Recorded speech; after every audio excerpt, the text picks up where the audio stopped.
Olá a todos! Hoje vamos mergulhar num dos casos mais curiosos e até paradoxais da história do cinema.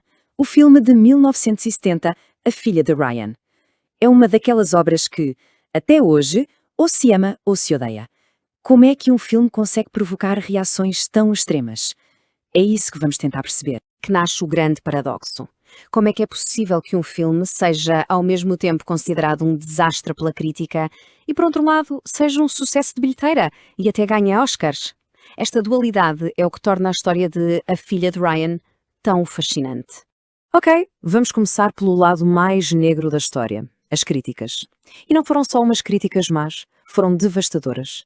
E vieram dos nomes mais importantes do jornalismo da época. A reação não foi nada morna, foi um autêntico massacre.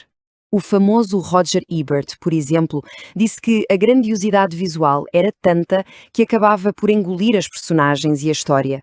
A New Yorker foi ainda mais longe, questionando a própria existência do filme.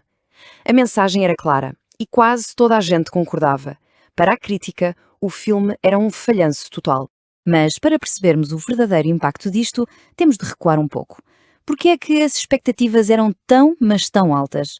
Bem, a verdade é que este não era um filme qualquer, e muito menos de um realizador qualquer. O nome por trás de tudo isto era David Lean. E estamos a falar de um verdadeiro gigante do cinema. Naquela altura, o nome David Lean era sinónimo de filmes épicos, de qualidade indiscutível e de sucesso garantido. É que, antes de A Filha de Ryan, Lean vinha de uma sequência absolutamente incrível. A Ponte do Rio Kwai, Lawrence da Arábia, Doutor Zhivago. Cada um destes filmes foi mais do que um filme, foi um acontecimento cultural. Todos eles foram sucessos estrondosos. As expectativas, claro, estavam no máximo. E a visão de Lean para este filme era, como sempre, super ambiciosa. Ele queria pegar na história de Madame Bovary, uma história clássica sobre desejo e adultério, e transportá-la para o cenário dramático de uma pequena aldeia irlandesa em 1917, em plena Primeira Guerra. Tinha tudo para dar certo, para ser mais uma obra-prima. Então a pergunta é, onde é que tudo começou a correr mal? A resposta, ao que parece, está numa das produções mais infernais e caóticas da história de Hollywood. Foi ali, nos bastidores, que a grande visão de Lean começou a desmoronar-se. Para terem uma ideia, a produção excedeu o calendário previsto em mais de 185 dias. Sim, mais de meio ano de atraso. Isto já era um sinal claro de que os problemas no terreno eram gigantescos. E os problemas eram de todos os géneros. Lean era um perfeccionista ao ponto de esperar um ano inteiro por uma tempestade real para filmar uma cena. O ator principal, o grande Robert Mitchum, achava o processo uma tortura. Os dois protagonistas românticos, Sarah Miles e Christopher Jones, detestavam-se. E como se não bastasse, Lean odiou a voz de Jones e mandou dobrar todas as falas dele por outro ator. O caos era total. E se calhar nada ilustra melhor o drama dos bastidores do que esta citação de Robert Mitchum.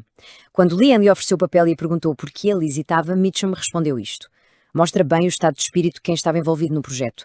Era uma produção completamente insustentável. E agora vem a grande reviravolta. Apesar do veneno da crítica e do caos da produção, quando o filme finalmente chegou aos cinemas, aconteceu algo que ninguém esperava. O público adorou. Vamos aos números. O filme custou uns já elevados 13,3 milhões de dólares, mas fez mais de 30 milhões em bilheteira. Foi o oitavo filme mais rentável de 1970.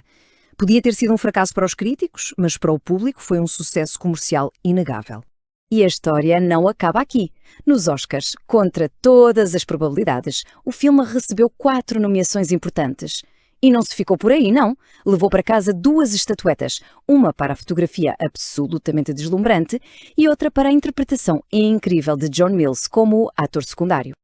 Então, no final de contas, qual é o legado de A Filha de Ryan?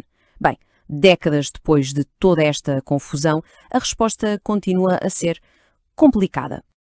Se olharmos para hoje em dia, a divisão continua. No site Rotten Tomatoes, a crítica moderna está praticamente dividida a meio.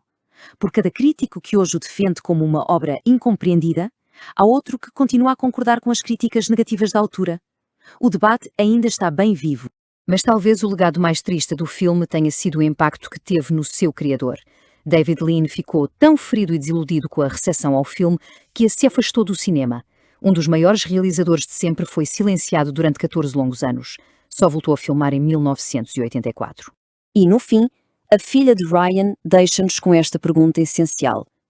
O que é que define realmente o sucesso ou o fracasso de um filme? É a opinião dos críticos? É a reação do público? São os prémios? O paradoxo deste filme mostra-nos que, às vezes, a resposta não é nada simples.